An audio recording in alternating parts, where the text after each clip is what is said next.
What's up and welcome back to my channel.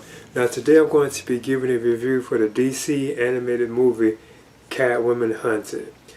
This here is like the Blu-ray copy that I have of the film itself.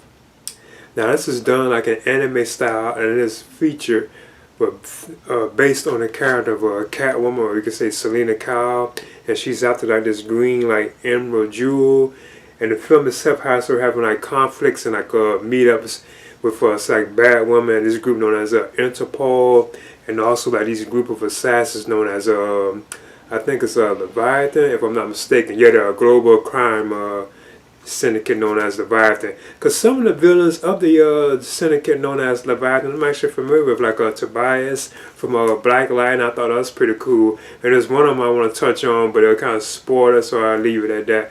But the film itself, I like the anime style animation that they did for this, and I like the portrayal of like Catwoman in this film. I think she's played by Elizabeth Gillies. I think that's how you pronounce it. I thought she did a pretty good job in her role as Catwoman. Like how she's like sexy, and she's very humorous too as well. So I thought like a lot of the when she's making like comments and stuff, the way she talks or whatever, is like very like kind of, sometimes it's kind of funny. Now I thought like some of the action scenes in the film were awesome too. Like there's like moments with like Catwoman had to fight like various different like people. I don't really know these characters' names, and they're often like the comic books too, but I wasn't really familiar with a lot of these characters' names. When she had fights with them, they were pretty entertaining and exciting. But I did think some of like the villains of the film, or some of the creatures or monsters or whatever you want, because it does have like a strong supernatural element to it. But I did thought some of those were kind of like far-fetched, you know.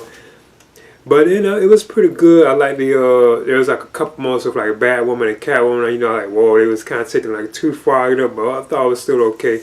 And all other things I want to touch on too. They even have like Isis, like her cat is in the film too as well, with like Catwoman or Selena, you could say. And I like the look of Selena Kyle in this film too. I think she looks like pretty cool, like an attractive, and like I said, it has like an anime style look to it and feel to it too as well. So I thought that was pretty cool. But then that's basically what it was about. She's trying to get her hands like on this green emerald jewel. Then Batwoman, she does steal it at first, like at the beginning, and like Tobias and a couple of the enemies are chasing her, and then she manages to stop them, and that's like spoiler alert. That's when like Batwoman, you know, show up and all that kind of stuff. Then she gets pulled into like this thing with like Interpol, and they want to send her. Now this is basically really what the plot of the film itself is about. They want to send her on mission. I think I forgot what it was about, but if like Catwoman does this or Selena does this, they'll get rid of all like her wanted like things like in her warrants and all that kind of stuff too, as well. They'll just clean her record basically. So that's why she agrees to do this particular job. But in Catwoman Hunted, it was a solid film. So I thought it was great. It was awesome. I like the look of it. You know, I wouldn't mind seeing more of these. I thought it was kind of humorous too as well. I feel like the enemies were like far-fetched, but they were okay. So I'm giving this a B-. And this is my review for Catwoman Hunted. Please leave a comment and subscribe too as well.